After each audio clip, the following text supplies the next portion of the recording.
Here at Helmuth Ford, we are a small town dealership with no hassle and no pressure. Hi, this is Stacy from Shetler Insurance Services. Come see me on the east side of the square in Sigourney for all your insurance needs.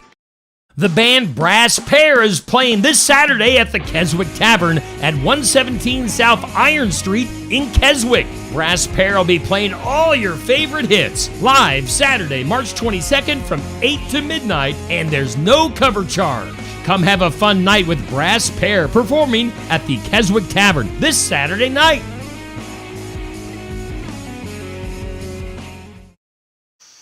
Hello friends, welcome to the library here with Miss Amanda on Steve Shetler Media. It's another beautiful week out there. Hopefully everybody survived the storms and all the windy weather. Last week we were talking St. Patrick's Day. Monday was St. Patrick's Day. How many of you forgot to wear green? My daughter and I had a lengthy conversation about how we weren't going to pinch people who weren't wearing green. We were maybe give them a little tickle or something, but we were not going to pinch people because that is not very nice. But how many of you forgot to wear green on St. Patrick's Day? I know I saw a few people out and about, but that's okay. My question of the week last week was about the St. Patrick's Day Parade, and actually the first ever St. Patrick's Day Parade was in 1762, and it was not held in Ireland like you might think. The very first St. Patrick's Day Parade was held in the United States. There were actually some forces or some people over in the United States from Ireland that started the very, very first parade, and they happened to be in the United States at the time, so that's where it was held. In Ireland, the first parade wasn't held until 1903, so over 100 years later, Ireland did their very first parade. Now, my question this week, so my daughter, we've been checking out books on dinosaurs, and she's been slightly obsessed.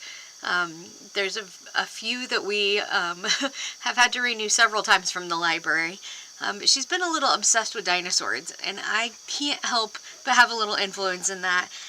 Jurassic Park, some of my favorite movies. I love learning about dinosaurs and all the things. So my question this week is actually about Jurassic Park.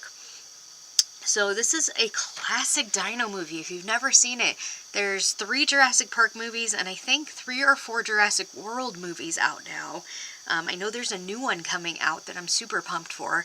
But what year did Jurassic Park first come into theaters? The very first Jurassic Park.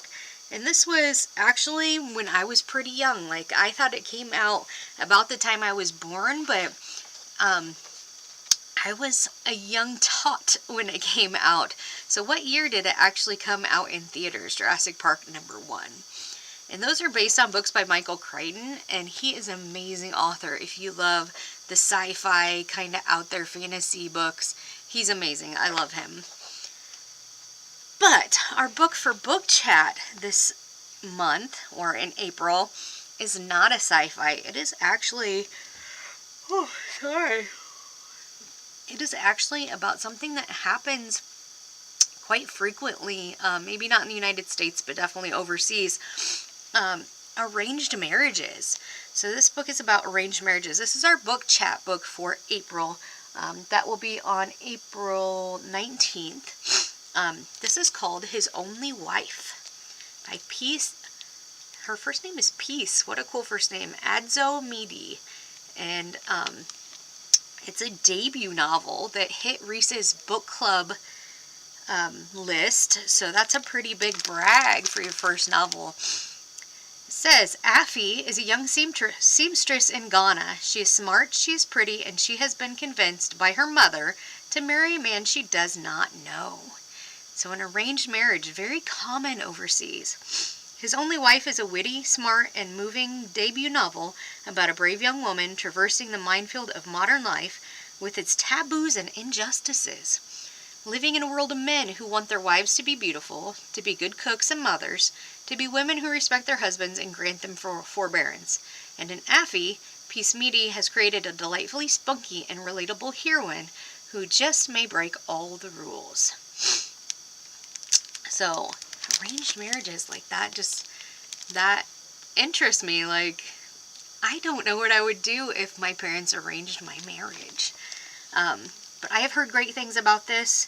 It's got a ton of really good reviews from New York Times, obviously on the Reese Witherspoon book list. New York Times says, at a time when adventure is scarce, media gives you a lot to look forward to, think about, and be grateful for. So one person compares it to the book Crazy Rich Asians, which is about another marriage overseas and how that transpires. But that book chat will be on April 19th. Our Cook the Book for April will be on the 7th. We're doing Taste of Home Farm Fresh Favorites. If you'd like to be a part of that, you stop in the library. Each month we pick a new cookbook, usually from our collection. And we, oh my goodness. I apparently need some more coffee. So Cook the Book, we pick a new cookbook every month. And you come in, pick a recipe from the featured cookbook of the month. You make that. Sometimes you have to double it, whatever. We usually have about 15 to 20 people, so we let people use their own judgment on how much they make. But you make it and bring it to the event, which will be April 7th. And then we just have a potluck and kind of socialize. We do maybe a short 5 to 10 minutes talking about our recipes and just any challenges we found or what we do different next time. But mostly for the hour that we're there, it's social time and eating some really good food. So April 7th. Toddler times will be March 31st. So no toddler time next week. We have our freezer meals next week, which I'm super pumped for. We've had a ton of new people sign up. Hopefully you guys love them as much as we do. But March 31st will be the next toddler time. And then the last 3 toddler times of the school year will be April 7th, 14th, and 21st. And then we are off in May to get ready for our big summer stuff. I'll tell you more about that coming up in the next couple weeks, but we do something Monday through Friday every day in June, and then in July we bring big performers to the expo during Fair Week. So we actually have life-size dinosaurs again. That was super cool last year. We have a couple of acrobats, circus side shows, a magician, and the Blank Park Zoo coming. I'll tell you more about that in the next couple of weeks coming up and how to sign up for our summer and all the great things we have going on. After school programs for April will be the 15th, 16th, and 17th. There's no school the 17th, so that day we just won't have a program. It just didn't fit into our schedule to move it, so 15th will be 4th, 5th, and 6th grade. 16th will be 2nd and 3rd.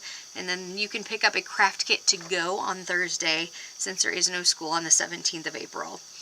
Book club, like I said, they are reading His Only Wife that I just featured. That will be on the 19th of April. And our freezer meals for March have closed, but you can still get in on our April meals. Those are open until the 18th of April.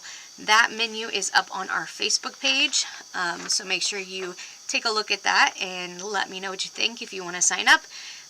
There's lots of ways to do it. You can contact the library on Facebook, you can email us, you can call, you can stop in, you can stop me on the street if you see me out and about. People get a hold of us all kinds of different ways. So if you're interested, feel free to reach out any way that is convenient for you. All right, I do have a patron question of the week. So I've had some people asking about different things, sending me emails if we have certain objects in the library or titles. So my patron question is, can I use the library card catalog at home? You can actually use our card catalog at home to see if we have the item or items that you're looking for. Go to our website. So if you just search, use a search engine and search for the Sigourney Library. We are the only Sigourney Library that I know of. So we should be the very first one. It's sigourney.lib.ia.us if you want to type it in. But if you just do a search for Sigourney Library, we're the first one to pop up. You go to our website, in the top right corner, there is a little orange box up here, whichever way is right for you guys. So it'd be up here. Up here, there's going to be a little orange box that says Search Catalog. You click on that, click Sigourney Public Library, and it'll bring up a search bar. You can search by title, you can search by author, you can search by series, you can search by subject, you can search by keyword. There's lots of different ways for you to search by our card catalog, but you can do it at home. You can't reserve things on there, but if you find something that we do have that you would like, you can give us a call or message us then and have us hold it for you, or put you on hold for it when it comes back. But yeah, also on our website, I just launched, actually a month ago or so. I haven't really made it public yet, but we just launched our very own virtual tour of the library. So cool. It is also on our website. If you go on there, you can literally like walk through the library. There's some hot spots you can click on and get information about things in the library. It's super, super cool. I'm super pumped for it. So make sure you check that out as well on our website. All right, our trivia question of the week. Let's see. Our favorite dino movie at my house, or at least for me, my husband likes the original Jurassic Park, but is not a fan of the spin-offs of Jurassic World. I love all of them. I have watched them dozens and dozens of times. But what year did the very first Jurassic Park go into theaters? And it was actually 1993. So I was a little bit older than I thought. I thought it was like 89-ish, but it was 93 is when the very first Jurassic Park came out. And there's a very iconic scene in the movie that I found some trivia on that I thought was awesome. So there's a scene in the movie when they first meet the T-Rex, like when he breaks out. Spoiler alert, the T-Rex breaks out and tries to attack him. But when the T-Rex is trying to attack them when they're in the Jurassic Park Jeeps, and they can hear him stomping and they see the glass of water start to shake, I learned a little bit about how they did that. So an iconic funk band actually helped make that iconic moment. One of the most famous shots in the film is when you see a glass of water vibrating along with the footsteps of the T-Rex. Steven Spielberg, genius, got the idea when he was listening to an American funk outfit called Earth, Wind & Fire. If you don't know them, they're an amazing band. But he was listening to them, and the sounds from their music made his mirror vibrate. So made his mirror start vibrating. So the person who worked out how to do it in the film was a special effects team member called Michael Lantry. He actually put guitar strings under the dashboard of the car where the water was, and when he plucked the right note, it made the water vibrate. Like these special effects people are genius. Like who would have thought going from listening to Earth, Wind & Fire in his car and seeing his mirror vibrate would lead to putting guitar strings under your dashboard to make the water vibrate for the effect of the T-Rex stomping. Like, so cool. There's so many fun facts about that movie. I'm not going to get into all of them, but one of my favorites. If you've never seen them or read the books are, as usual, the books give you a lot more insight and are incredible, but they did a really good job on the movies and the special effects and everything. So that's all I have for you guys. I'll get off of my Jurassic Park soapbox. That's all I got for you guys for this week. I will see you next week. Have a great weekend. Hopefully the snow holds off. See you later.